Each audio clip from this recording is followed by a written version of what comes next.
Unfortunately, we have as our adversary a country which has its policies based on deceit and treachery.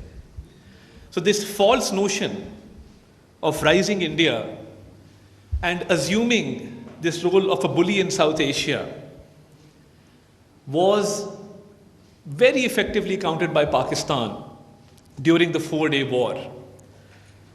The whole world witnessed that when an aggressor resorted to unprovoked, unjustified aggression, that the whole Pakistani nation came together, and our response compelled the enemy not only to retreat, but to request for a ceasefire. So that, ladies and gentlemen, was textbook deterrence.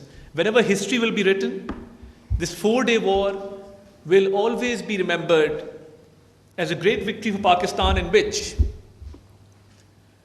Pakistan proved to be a stabilizing factor, and as a nation which actually brought stability and balance in South Asia.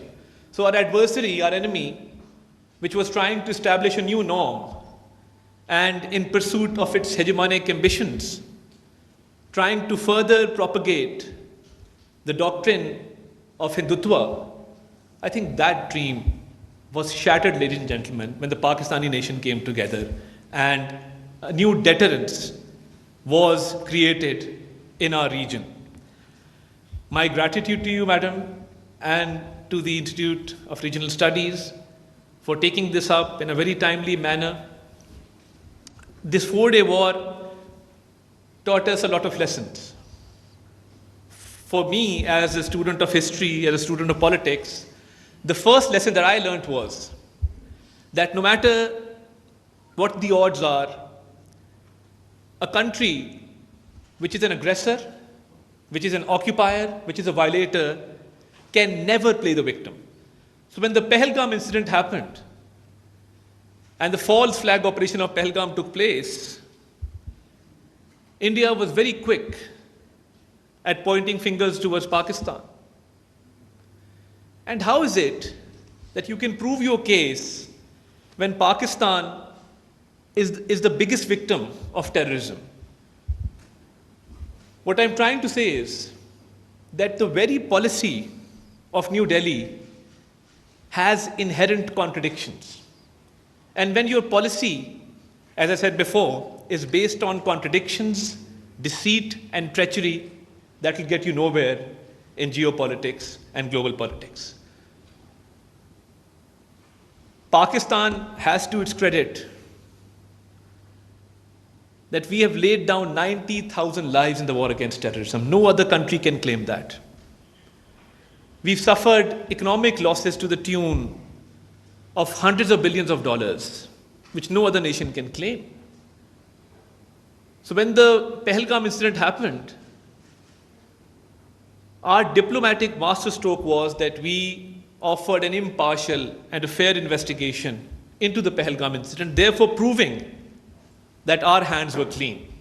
And I often say this, that had it not been for Pakistan, because we act as a shield between the terrorists and the rest of the world. When one Pakistani soldier, one Pakistani officer, one Pakistani citizen lays down his or her life for this motherland, it makes Pakistan a safer place, yes, but it also makes the world a safer place. So it's my firm belief that we, being the victims of terrorism, and why is it that the Pahalgam incident, on which Pakistan expressed concern, why was New Delhi reluctant on condemning or even expressing concern on the Jafar Express attack, one of the most heinous hijackings to have taken place in recent history?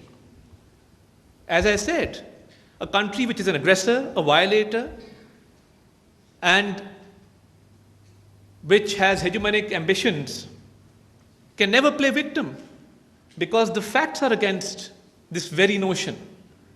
Pakistan has always been desirous of peace. But ladies and gentlemen, whenever put to the test, thanks to our valiant armed forces, we've passed with flying colors. And I would also like to refer, in creating this new norm, now, as we saw day before yesterday, that now they're trying to politicize the sport of cricket. That is just a failed attempt in saving oneself from embarrassment, because we proved our military dominance, we shot down 6 planes in defense, and then we responded, after which India was compelled to request for a ceasefire.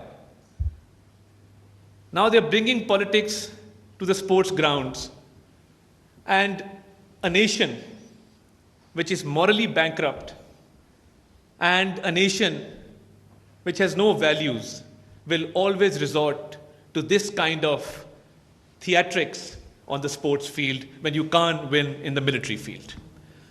So I think this shows the kind of mindset prevalent on the other side of the border in the East, where in order to prove superiority, they've resorted to this kind of aggression.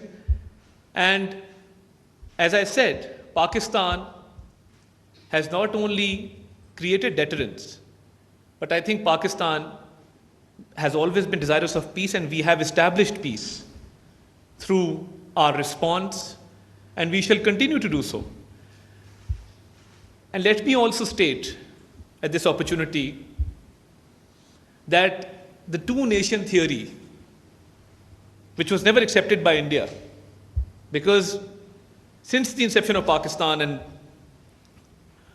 Ambassador Masood Khan spoke about 1947, we as Pakistanis have a distinct identity. We are the people of the Indus Valley civilization. We are the people based on the backs and tributaries of the mighty river Indus. And that's what distinguishes us from our neighbor. And this two-nation theory is proving to be true with every passing day. And let me also, on behalf of the government, assure you that where we've given an opportunity to speak at multiple forums, the Kashmir issue will always remain a priority for our government, and we shall continue the support of the innocent Kashmiris diplomatically, politically, morally, and we stand by the UN resolutions to grant the people of Kashmir the right to self-determination. And I think after the 4-day war, the Kashmir issue has again been recognized as an international dispute, and it has now been highlighted in a manner which is much more robust than before. In conclusion, ladies and gentlemen, let me assure you that Pakistan will continue to play its role in maintaining and supporting peace in the region. And Pakistan will continue to act not only as a deterrent, but also as a balancer in this region. And thank you, Dr. Sahiba. We will greatly benefit from your great piece of work. And I hope and pray that as we've achieved great laurels in the recent past with regard to our economy, with regard to our military dominance in the region after this 4-day war, Pakistan now has a good story to tell. And in the Committee of Nations, we walk with our heads held high. And may Pakistan always prosper. Pakistan Zindabad. Thank you very much.